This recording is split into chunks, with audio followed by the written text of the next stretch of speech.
Hello guys, ಎಲ್ಲರೂ ಹೇಗಿದ್ದೀರಾ? ಇವತ್ತು ನಾವು ಮಾಡ್ತಾ ಇರೋ ಡಿಶ್ ಬಂದ್ಬಿಟ್ಟು ಹೋಮ್ ಮೇಡ್ ಎಗ್ ಬಿರಿಯಾನಿ. ಅದಕ್ಕೆ ಬೇಕಾಗಿರೋ ಐಟಮ್ಸು, ಫಸ್ಟು ಶುಂಠಿ ಬೆಳ್ಳುಳ್ಳಿ, ಹಸಿಮೆಣ್ಸಿನ್ಕಾಯಿ ಆ್ಯಂಡ್ ಚೆನ್ನಾಗಿ ತೊಳೆದಿಟ್ಕೊಂಡಿರೋ ಕೊತ್ತಂಬರಿ ಸೊಪ್ಪು. ಇದಷ್ಟನ್ನು ಫಸ್ಟು ಪೇಸ್ಟ್ ಮಾಡ್ಕೋಬೇಕು. ಇದನ್ನು ಫಸ್ಟು ಮಿಕ್ಸಿ ಜಾರಿಗೆ ಹಾಕ್ಕೊಂಡು ಚೆನ್ನಾಗಿ ಗ್ರೈಂಡ್ ಮಾಡ್ಕೋಬೇಕು. ಇದು ನೈಸ್ ಪೇಸ್ಟ್ ಆದಮೇಲೆ ಸಪ್ರೇಟಾಗಿ ಎತ್ತಿಟ್ಕೋಬೇಕು. ಮೆಣಸಿನ್ಕಾಯಿ ಬಂದುಬಿಟ್ಟು ನಿಮಗೆ ಕಡಿಮೆ ಬೇಕು ಅಂತ ಅಂದರೆ ಕಡಿಮೆ ಮೆಣಸಿನ್ಕಾಯಿ. ನಾನಿಲ್ಲಿ 1/4 ತೊಗೊಂಡಿದ್ದೀನಿ ಅಷ್ಟೇ, ಆಫ್ ಕಟ್ ಮಾಡ್ಕೊಂಡು. ಅದಾದಮೇಲೆ ಒಂದು ಕುಕ್ಕರ್ಗೆ ಆಯಿಲ್ ಹಾಕಿ ಅದು ಸ್ವಲ್ಪ ಹೀಟ್ ಆದಮೇಲೆ ನೋಡಿ, ಹೀಟ್ ಆಗ್ತಾ ಇದೆ. ಹೀಟ್ ಆದಮೇಲೆ ಸ್ವಲ್ಪ ಈರುಳ್ಳಿ ಹಾಕಬೇಕು. ನಾನು ಅರ್ಧ ಹಚ್ಚಿಟ್ಕೊಂಡಿರೋ ಈರುಳ್ಳಿ ಹಾಕಿದ್ದೀನಿ. ನಿಮಗೆ ಈರುಳ್ಳಿ ಜಾಸ್ತಿ ಬೇಕು ಅಂತ ಅಂದರೆ ನೀವು ಜಾಸ್ತಿ ಹಾಕ್ಕೋಬೋದು. ನಾನು ಜಾಸ್ತಿ ಎಲ್ಲ ಈರುಳ್ಳಿ ಹಾಕ್ಕೊಂಡ್ರೆ ಇಷ್ಟ ಆಗೋಲ್ಲ, ಅದಕ್ಕೋಸ್ಕರ ನಾನು ಹಾಫ್ ಈರುಳ್ಳಿ ಅಷ್ಟೇ ಹಾಕಿದ್ದೀನಿ.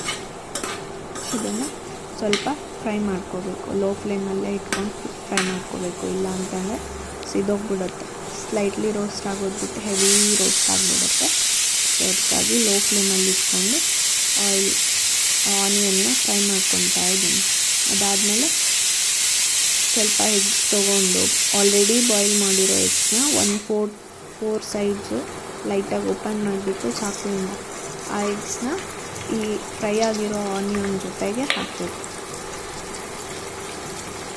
ನಾನಿಲ್ಲಿ 6 ಎಗ್ಸ್ ತೊಗೊಂಡಿದ್ದೀನಿ. ಸೊ ಅದಕ್ಕೆ ಸ್ವಲ್ಪ ಅರಿಶಿನ ಪುಡಿ 1/2 ಸ್ಪೂನ್ ಹಾಕ್ಕೊಂಡ್ರೆ ಸಾಕಾಗುತ್ತೆ.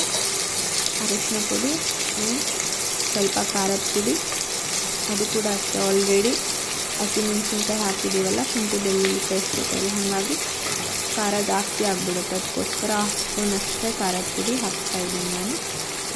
ನಿಮಗೆ ಎಷ್ಟು ಖಾರ ಜಾಸ್ತಿ ಬೇಕೋ ಕಡಿಮೆ ಬೇಕೋ ನೀವು ಅದಕ್ಕೆ ತಕ್ಕಂತೆ ನೀವು ಹಾಕ್ಕೋಬೋದು. ಅದಾದಮೇಲೆ ಸ್ವಲ್ಪ ಗರಂ ಮಸಾಲ ಆ್ಯಂಡ್ ರುಚಿಗೆ ತಕ್ಕಷ್ಟು ಉಪ್ಪು, ಇದಷ್ಟನ್ನು ಹಾಕಿ ಲೈಟಾಗಿ ಲೋ ಫ್ಲೇಮಲ್ಲೇ ಫ್ರೈ ಮಾಡಬೇಕು. ಯಾಕಂದರೆ ಅದು ಎಗ್ಸು ತುಂಬ ಫ್ರೈ ಆಗಿಬಿಟ್ರೆ ಡೈಜೆಸ್ಟ್ ಆಗೋಲ್ಲ, ಗಟ್ ಹೆಲ್ತ್ ಪ್ರಾಬ್ಲಮ್ ಆಗುತ್ತೆ. ಅದಕ್ಕೋಸ್ಕರ ಲೈಟಾಗಿ ರೋಸ್ಟ್ ಮಾಡ್ಕೋಬೇಕು.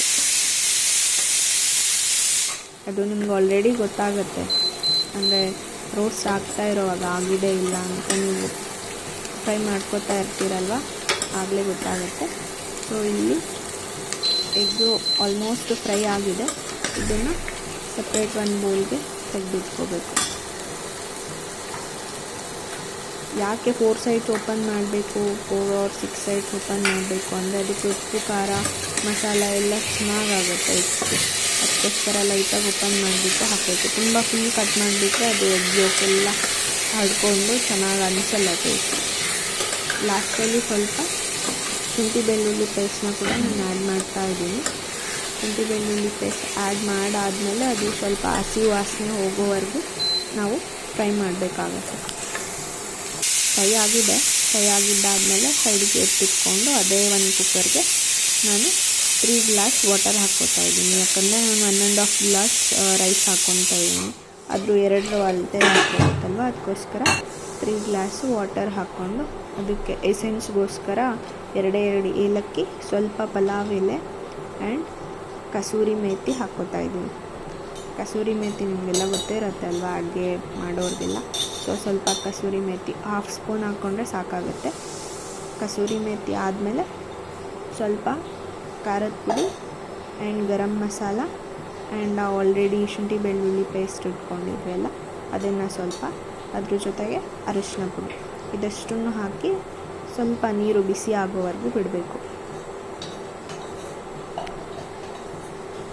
ಇದೆಲ್ಲ ಚೆನ್ನಾಗಿ ಮಿಕ್ಸ್ ಆದಮೇಲೆ ನಿಮಗೆ ಉಪ್ಪೇನಾದರೂ ಕಡಿಮೆ ಇದೆ ಅನಿಸಿದ್ರೆ ಸ್ವಲ್ಪ ಟೇಸ್ಟ್ ನೋಡಿಬಿಟ್ಟು ಉಪ್ಪನ್ನು ಆ್ಯಡ್ ಮಾಡ್ಕೋಬೋದು. ಬಟ್ ನಾನು ಇಲ್ಲಿ ಉಪ್ಪು ಹಾಕ್ತಾ ಇಲ್ಲ, ಆಲ್ರೆಡಿ ಕರೆಕ್ಟಾಗಿ ಆಗಿದೆ. ಅದಕ್ಕೋಸ್ಕರ ನಾನೇನು ಉಪ್ಪು ಹಾಕಿಲ್ಲ. ನಿಮಗೆ ಬೇಕಂದರೆ ನೀವು ಉಪ್ಪು ಹಾಕ್ಕೋಬೋದು, ಎಕ್ಸ್ಟ್ರಾ ಆ್ಯಡ್ ಮಾಡ್ಕೋಬೋದು. ಅದೆಲ್ಲ ಆದಮೇಲೆ ಈ ಥರ ಫುಲ್ಲು ತಿರುಗಿಸ್ಬಿಟ್ಟು ಅದನ್ನು ಸ್ವಲ್ಪ ಹೀಟ್ ಆಗೋಕ್ಕೆ ಬಿಡಬೇಕು. ವಾಟರ್ ಹೀಟ್ ಆದರೆ ಆಗ ಅಕ್ಕಿ ಹಾಕ್ತೀವಲ್ಲ ಚೆನ್ನಾಗಿ ಬೇಯುತ್ತೆ.